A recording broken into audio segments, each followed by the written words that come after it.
السلام عليكم يا حبايب قلبي، وحشتوني من الفيديو اللي فات.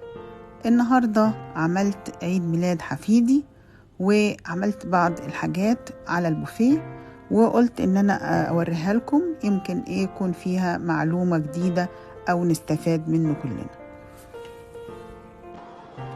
عملت سندوتشات هوت دوج وسندوتشات شاورما فراخ وميني حواوشي، وعملت بيتزا وكلاب ساندويتش، وعملت اكتر من نوع من السلطات.